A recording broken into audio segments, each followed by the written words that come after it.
ये सभा में शांति बना के रखो माताओं।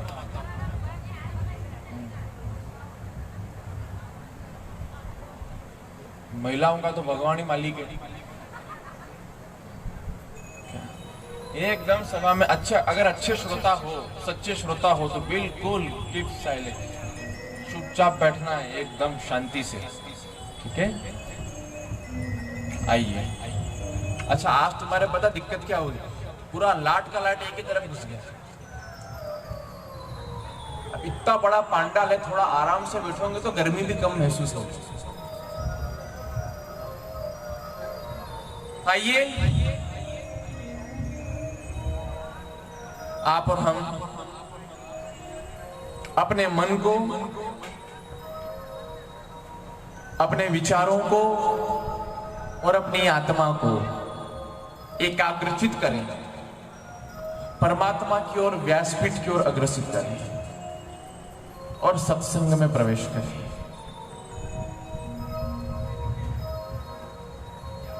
श्रीमद् भागवत एक बात कहती है। आज का सत्र यहां से प्रारंभ कर रहे हैं।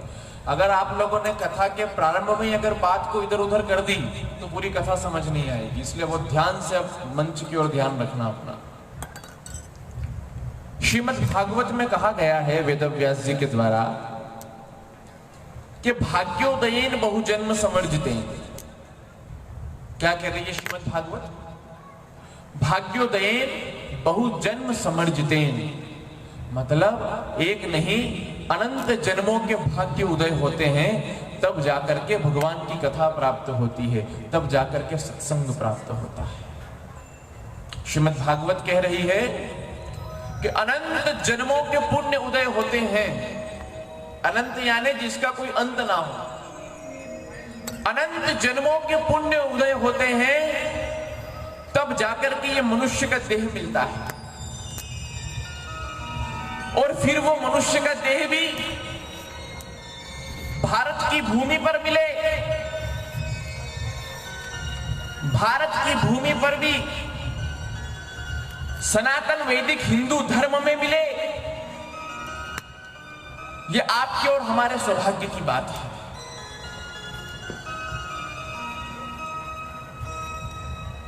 मनुष्य देह तो मिल गया,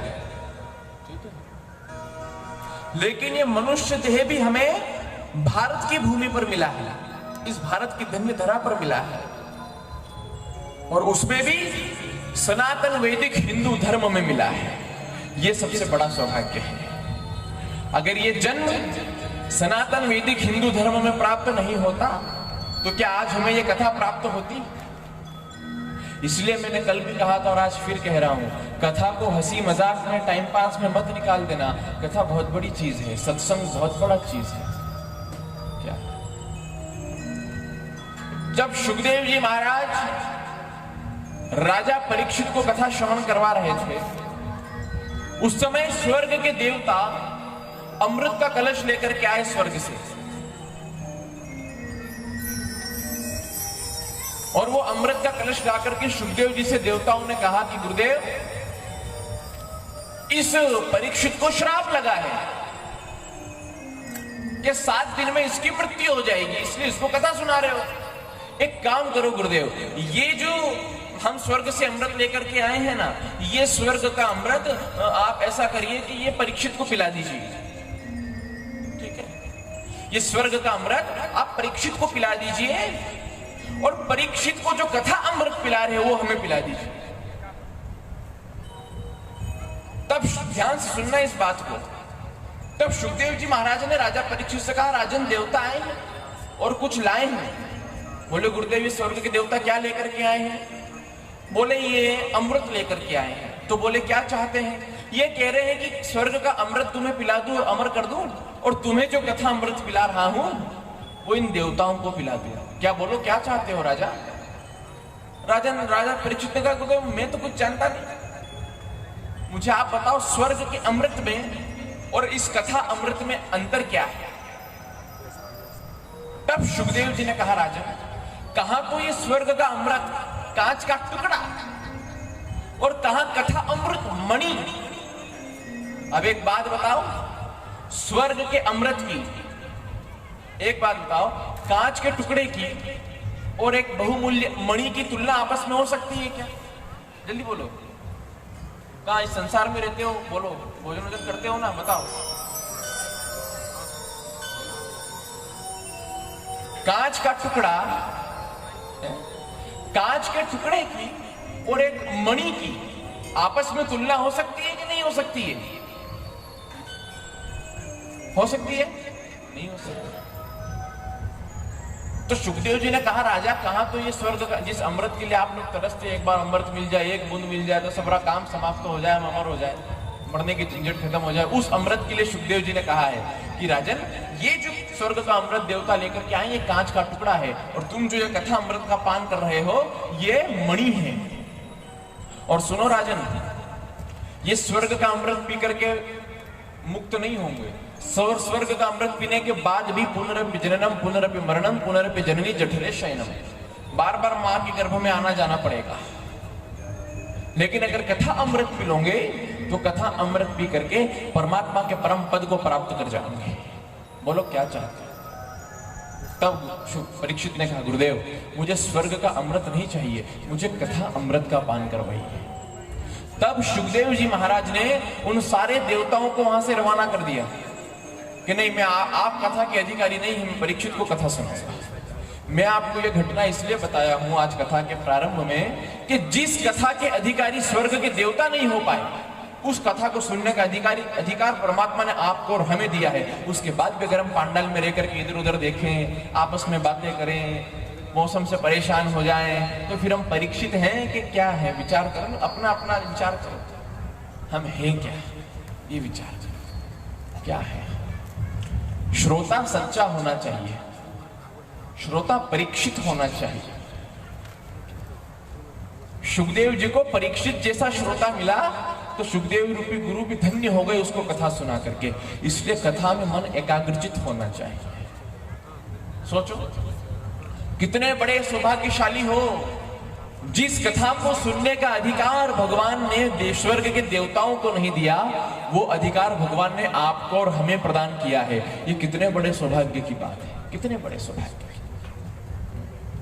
इसलिए गोस्वामी जी कह रहे हैं रामचरितमानस में, बड़े भाग्य मानुष तन पावा, बड़े भाग्य मानुष तन पावा, बड़े भाग्य मानुष तन पावा, बड़े भाग्य मानुष तन पावा, सुर दुर्लभ सब ग्रंथ ही गावा, सुर दुर्लभ सब तन गावा, सुर दुर्लभ सब ग्रंथ ही गावा, सुर दुर्लभ सब तन गावा, श्री राम जय राम जय जय रामा, श्री राम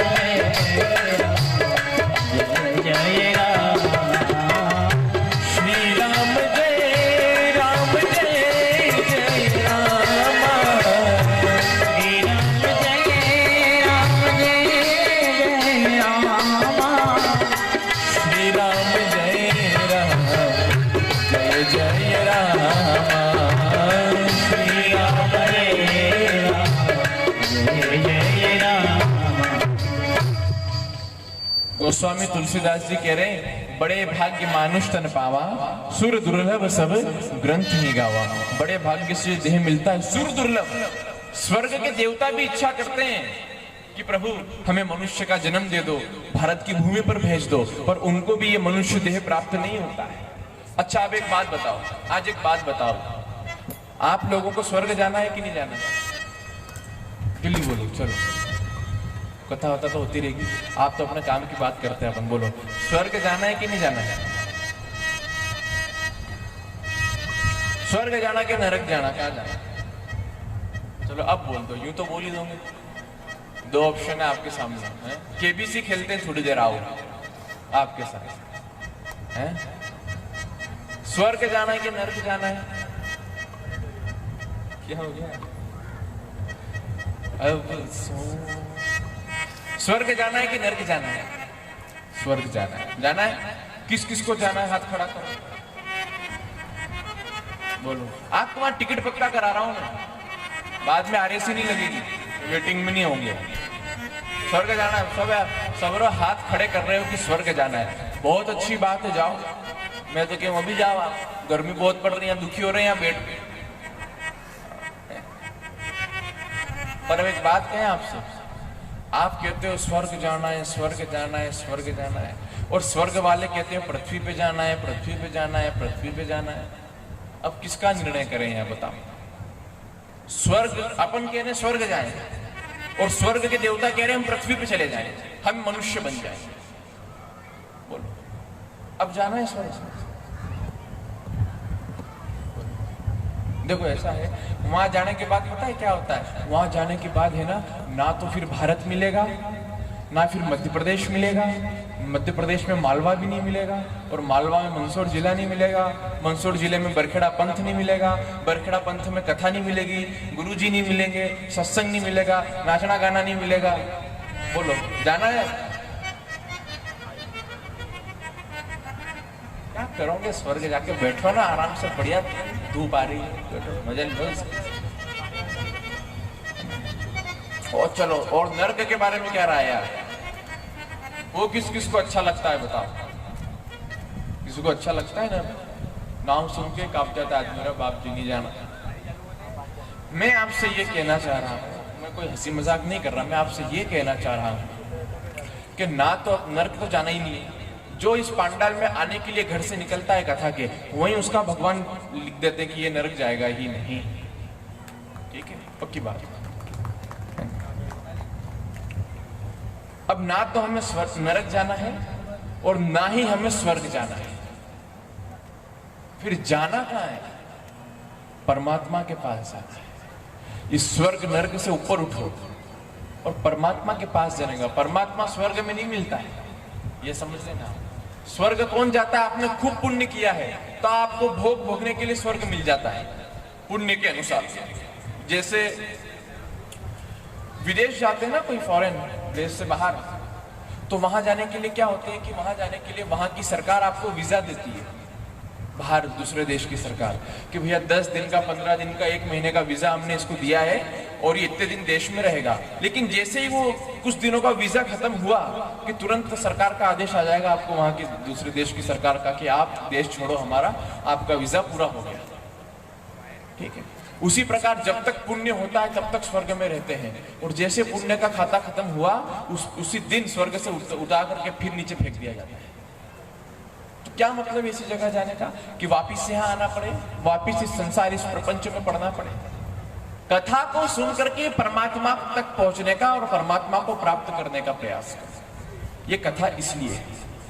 मनुष्य जीवन का लक्ष्य क्या होना चाहिए? भगवत प्राप्ति। और कल भी आपसे कहा था कि जीते जी एक बार तो भगवान का दर्शन कर लेना, ऐसी भक्ति करना, ऐसा भजन करना, ऐसा भजन करना, ऐसा परमात्मा को पुकारना कि राधा रमण, राधा रमण, राधा रमण कहो, राधा रमण, राधा रमण,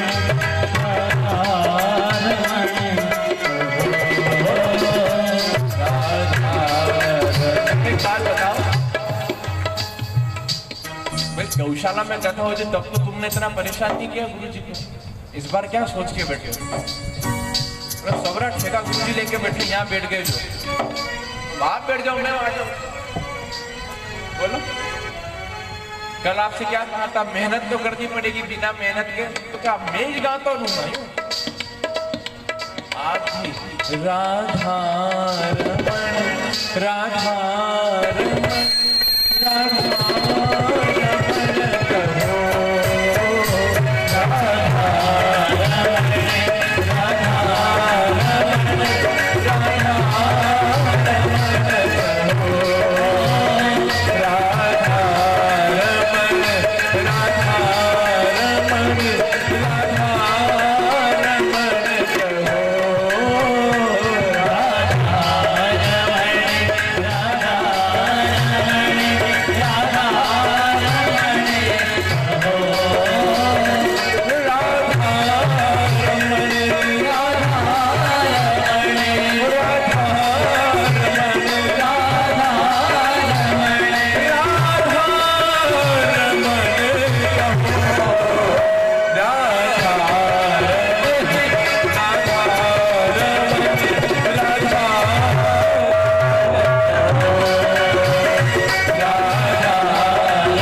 राधा रमण लाल की जय। तो भक्ति कैसी हो, भजन कैसा? जीवन में ना व्यक्ति दुखी इसलिए होता है कि वो किसी न किसी अभाव में होता है, उसको किसी न किसी बात का अभाव होता है। मेरे पास अच्छा मकान नहीं है, मेरे पास अच्छा परिवार नहीं है, मेरे पास पैसा नहीं है, मेरे पास प्रॉपर्टी नहीं है, किसी न किसी बात का व्यक्ति को अभाव होता है जीवन में। उस अभाव के कारण मनुष्य दुखी होता है।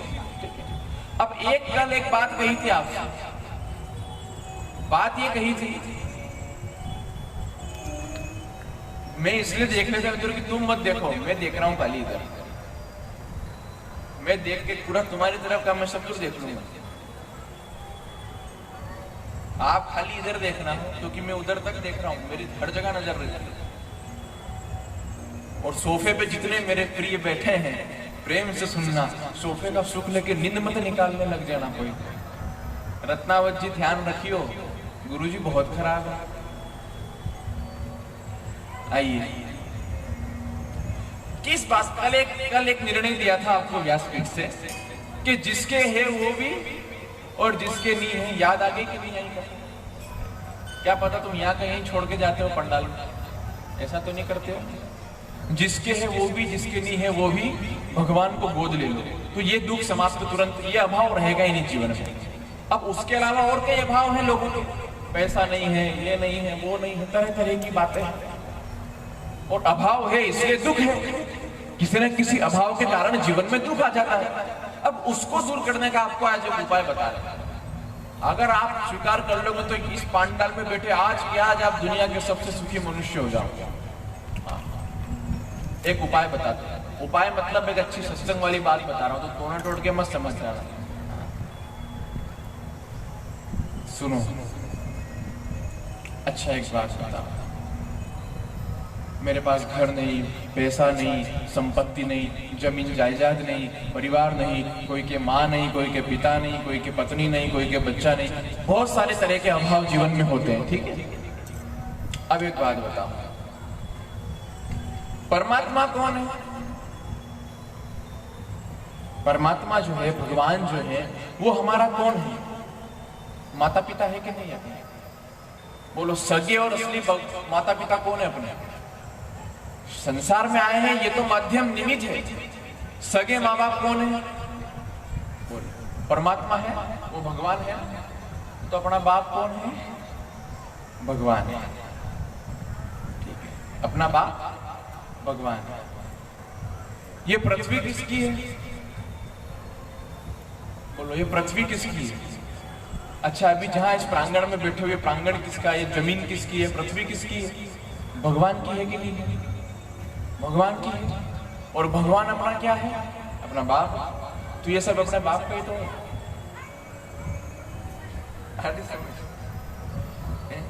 अब अगर आज की बात कोई कह दे कि मेरे पास तो ये नहीं है ना, वो नहीं है, ये सड़क भी आपके बाप की है, ये जमीन भी आपके बाप की है, ये पेड़ लगे ये भी आपके बाप के हैं, और पूरी पृथ्वी जहां जहां तक दिखाई देती है समुद्र सहित अपने बाप की है, क्योंकि अपने बाप कौन है? भगवान। और अब सब अपने बाप की, तो इतना कुछ अपना है, उसके बाद भी अपन दुखी हो रहे हैं, उसके बाद भी परेशान हो रहे हैं। काय को चिंता करते हो? क्यों परेशान हो? बैठो ना आराम से, आप तो भजन करो, सब परमात्मा का, और परमात्मा अपने पिता है, और जब वो अपने हैं तो सब कुछ अपना है। इस बात को जीवन में अपना लो तो सुखी हो जाओ, है ना?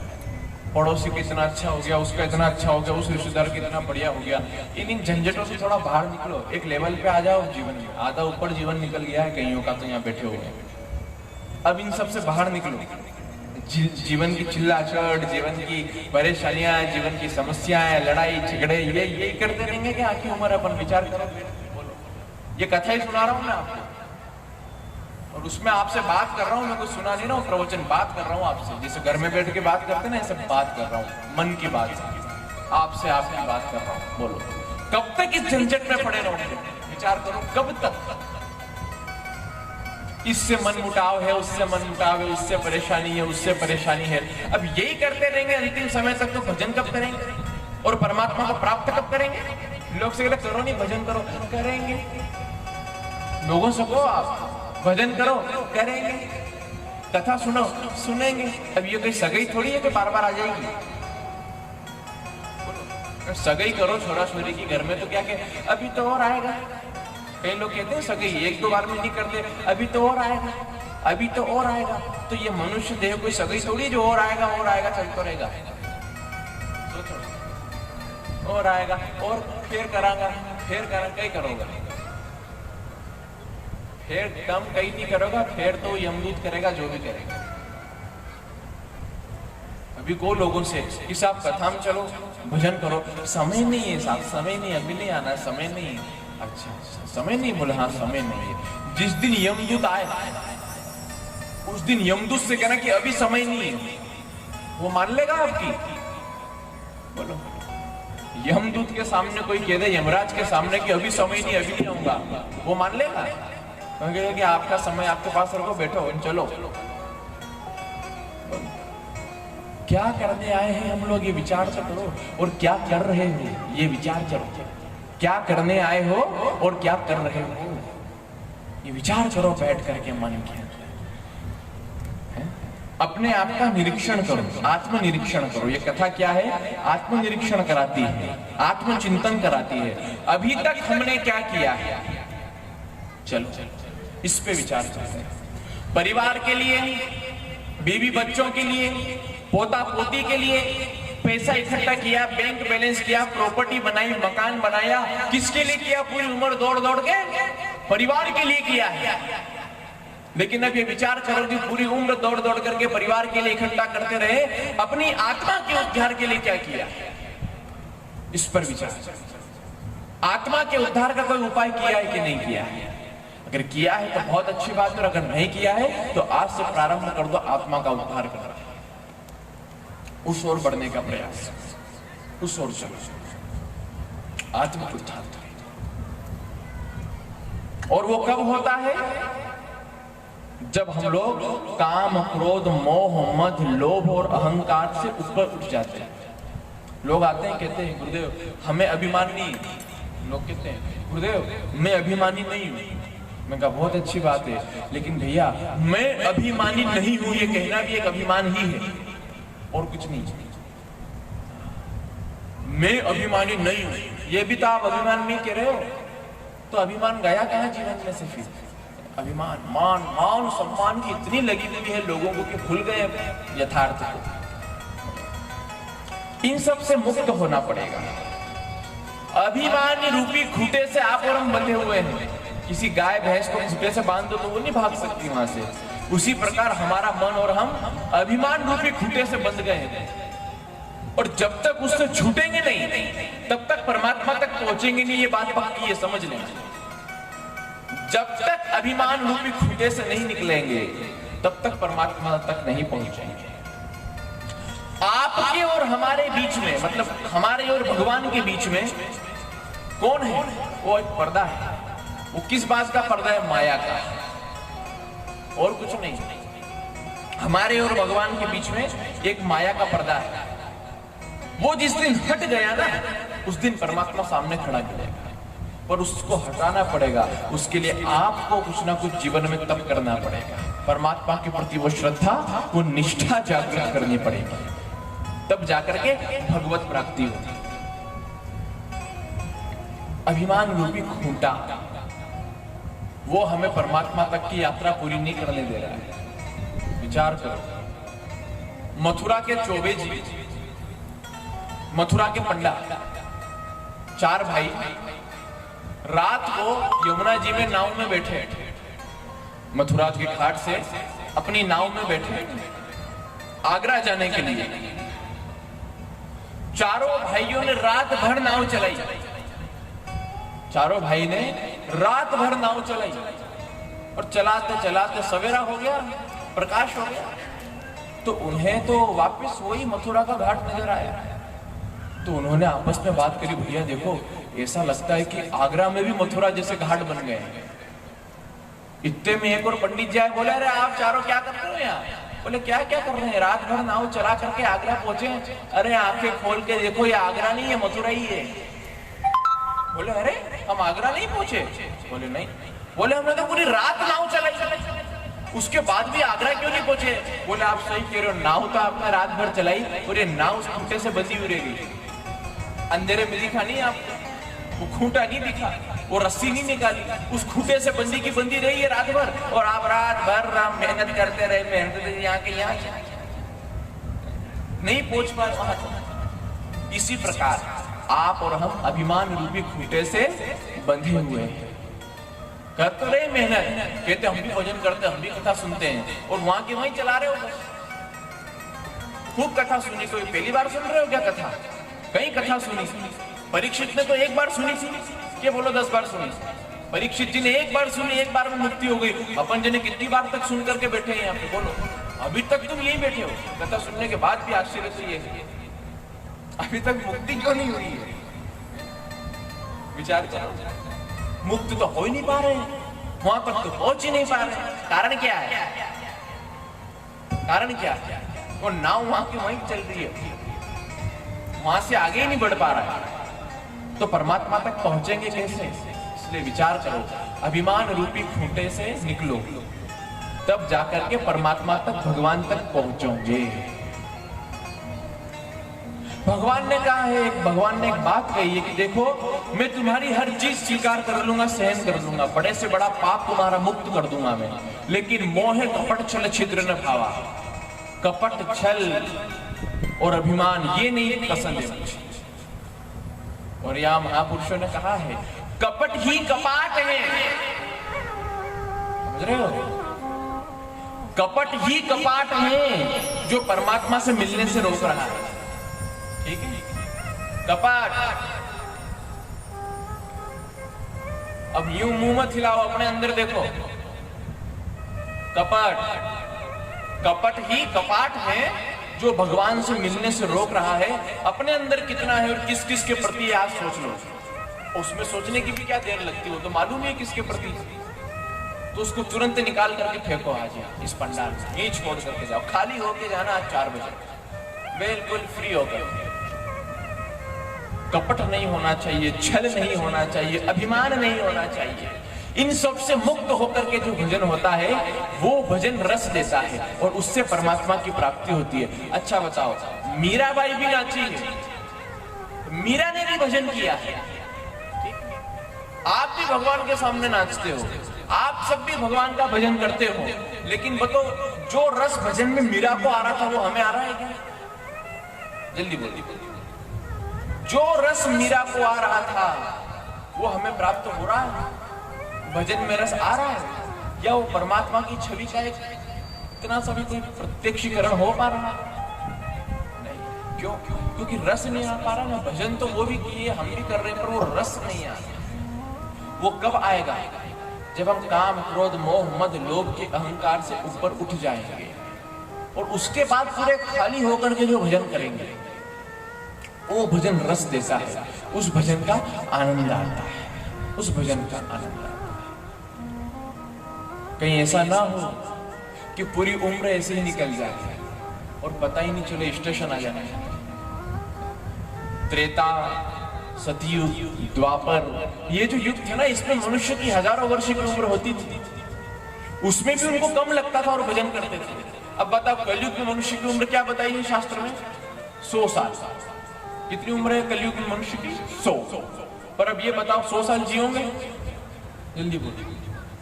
यहाँ तो लिखा है कि मनुष्य कलयुग में 100 साल की उम्र है, पर अब और ऐसा युग का प्रभाव आया है कि क्या 100 साल पूरा जी लोगे? जी पा रहे हो पूरे 100 साल? नहीं जी। आज के समय में 60 से ऊपर जो जी रहा है ना, उसको भगवान को धन्यवाद कहना चाहिए। वाह प्रभु, बोनस की जिंदगी। 60 से ऊपर जो 60 से ऊपर चल रहा है अभी, वो सब भगवान के हाथा पांव में जोड़ा करो, रात दिन के वारे प्रभु तेरी दया, बोनस की जिंदगी दे रखी है। उसके बाद भी समझ नहीं आ रही लोगों को, उसके बाद भी भजन नहीं हो रहा है, उसके बाद भी घर परिवार में बैठकर दूसरी फालतू की बातें करने को सब तैयार है। भजन नहीं करेंगे, ऐसे ऐसे है जो भजन नहीं कर रहे, ऐसे ऐसे है जो भजन नहीं कर रहे। आज 100 साल की उम्र कलयुग में है, लेकिन 100 तक कोई नहीं जी पा रहा है। आज की ये स्थिति हो गई, आज का ये युग का प्रभाव है। इतना कम समय रह गया है उसके बाद भी अगर भजन नहीं करोगे तो परमात्मा को प्राप्त कैसे करोगे? बोलो। लोग कहते हैं बुढ़ापे में करेंगे, बुढ़ापे में भी नहीं करते। लोगों की स्थिति क्या है अभी ना महाराज जी, क्या है कि बच्चे थोड़े छोटे हैं, थोड़े बड़े हो जाए, ठीक है, वो बच्चे भजन करने लग जाते हैं बड़े हो गए, उनके बड़े कभी भजन नहीं करते। ये स्थिति कलयुग की है। तो कि बच्चे थोड़े बड़े हो जाए, फिर सब बच्चे बड़े हो गए, अब कर लो। अभी क्या शादी ब्याह हो जाए, शादी ब्याह हो गया, अब कर लो। अभी ना क्या महाराज लाड़ी नई है घर में, तो उसका तुम्हें पता था इतनी झंझट है, तो काय को भगवान को पागल बना रहे, निकल जाते जंगल में तुरंत ही। अभी तो महाराज लाड़ी नई आई है, तो थोड़ा इसको बताना पड़ेगा, यहाँ का जो व्यवहार है वो सिखाना पड़ेगा। सिखा लो साहब। अब क्या है ना महाराज जी, बस अब पोता हो गया, पोती हो गई, अब क्या थोड़ा बच्चों को खिला ले, ये और इच्छा पूरी कर ले, फिर भजन करेंगे। ठीक है साहब, ये भी कर लो। अब क्या पोते का ही ब्याह हो गया, अब क्या गुरु जी बड़ पोता देख ले। भगवान के तू यहाँ तू मेरा मुंह देख, हद हो गई ये संसार, हद हो। इतनी आसक्ति और इतना प्रेम अगर परमात्मा के चरणों में 1% भी हम कर देते तो परमात्मा हमें प्राप्त हो जाता। 1% भी अगर भगवान के चरणों में किया जाए, पर कोई करने को तैयार नहीं है। बातें करने को सब तैयार है, दिखावा बहुत चल रहा है आज के समय में, आज की दुनिया में। लेकिन एक बात समझ लेना, लोग कहते हैं कि गुरुजी पैसे बिना नहीं चले, पैसे बिना नहीं चले, पैसे बिना नहीं चले। एक बात समझ लेना, पैसे बिना चल जाएगा लेकिन भगवान बिना नहीं चलेगा, क्योंकि वो पैसा भी भगवान से आ रहा है। मेहनत भले आप करते हो, पर आपकी मेहनत को सफल कौन करता है? वो परमात्मा करता है। और एक बात समझ लेना, ये जो संसार है, ये संसार का व्यवहार नाम से चलता है और परमात्मा का व्यवहार नाम से चलता है। इसलिए नाम जपना शुरू कर दो, भगवान का भजन प्रारंभ कर दो। बिल्कुल समय नहीं है। जो लोग कहते फुर्सत नहीं है। जिनके जहाज चल रहे थे उनसे पूछते कोरोना काल में कि वो जहाज कहाँ गए, जो चल रहे थे रात दिन। बोलो, जब कोरोना काल आया, जब सेकेंड वेव आई थी ना, उसमें तो हमको सबको बड़ा दुख हुआ। ऐसे को खोया है हम लोगों ने जिनको हम सोच नहीं सकते, जिनकी कोई उम्र नहीं थी। बताओ, इस युग का भरोसा है क्या? जल्दी बोलो, आप बोलो ना, है इस युग का भरोसा? कब कोई चल पड़े? 100 साल तो छोड़ो, आज का समय क्या हो गया? समय कितना विचित्र, काल कैसा घूम रहा है सरेआम, कि पहले तो उम्र होती थी ना कोई मरता था। अब आप देखो कई जगह ये बातें सुनने को भी मिलती है, भगवान नहीं करे कि अब कभी सुनने को मिले, पर मिलती है। आप लोगों ने भी सुनी होगी कि साहब वो हमारे परिवार में कोई बच्ची थी, वो गर्भवती हुई, अस्पताल ले गए, और बच्चा जन्मते ही, बोलो, आपके व्यवहार की बात आपको सुना रहे, अभी मैं वेदांत की बखान करने लग जाऊंगा यहाँ से, तो आपके एक के समझ नहीं आई कि गुरुजी क्या बोल गए 3 घंटे। इसलिए आपकी भाषा में आपको कथा समझा रहा हूँ। बोलो, अस्पताल के अंदर ये सुनने को नहीं मिलता आजकल कि गर्भवास से सीधा स्वर्गवास, कि बच्चा जन्मते, बहुत दुख हुआ गुरुदेव, बच्चा जन्मते ही समाप्त। विचार, ये स्थिति चल रही है। या तो एक दिन भी नहीं जी पाया है, एक ऐसा भी हुआ है कि जन्मते समाप्त हो गया, उसके बाद भी शिक्षा नहीं ले रहे हैं इन घटनाओं से, और भजन नहीं कर रहे हैं, परमात्मा तक पहुंचने का प्रयास नहीं कर रहे हैं, तो बताओ कार्य चलेगा कैसे? पूरी कथा का एक लक्ष्य है भगवत प्राप्ति। भगवत प्राप्ति, धन संपत्ति सत्ता, इस चक्कर में मत पड़ जाना कथा में आके। वो भी अगर आप यहाँ आकर के कहोगे तो ये दे देंगे, ये मना नहीं करेंगे भगवान, क्योंकि भगवान के सामने जब व्यक्ति, अब पता संसार की स्थिति क्या होगी, ये इसको क्या कहते हैं, दिमाग, इसको क्या कहते हैं, खोपड़ी है, यह मनुष्य की खोपड़ी। खोपड़ी का अर्थ पता है क्या होता है? जो खो के पड़ी हुई है। खोपड़ी का अर्थ ये होता है जो सब कुछ खो करके पड़ी हुई है हमारे अंदर। और आज के मनुष्य की खोपड़ी इतनी उल्टी हो गई है कि भगवान से जाकर के संसार मांगता है। मंदिर में जाके संसार ही तो मांग रहे हैं, और क्या मांग रहे हैं? भगवान से संसार मांगता है, और फिर संसार में रोता रोता भगवान मांगता है। तो पहले ही अगर भगवान को भगवान से मांग लेते तो रोना नहीं पड़ता इस संसार के अंदर, समस्या ही खड़ी नहीं होती। विचार करो, भगवान के मंदिर में जाके भगवान से भगवान को मांगो तो समझ आए, भगवान से संसार मांग रहा है मनुष्य, संसार। क्या विचित्र स्थिति होगी मनुष्य की, कितनी उल्टी चल रही है गति। विचार करो, कल भी बताया था, क्या मांगना है वो सीखो, कैसे मांगना है वो सीखो, प्रहलाद से सीखो, ध्रुव से सीखो। ये है भक्ति, ये है भजन। और एक बात और बता दें आप, अगर पूर्ण रूप से समर्पित होकर के भगवान की ओर आगे बढ़ोगे तो ये मत सोचना कि ये गांव वाले घर वाले आपको माला पहनाएंगे, इज्जत की धज्जियां उड़ा देंगे। समझ लो, जो भगवान की ओर चलोगे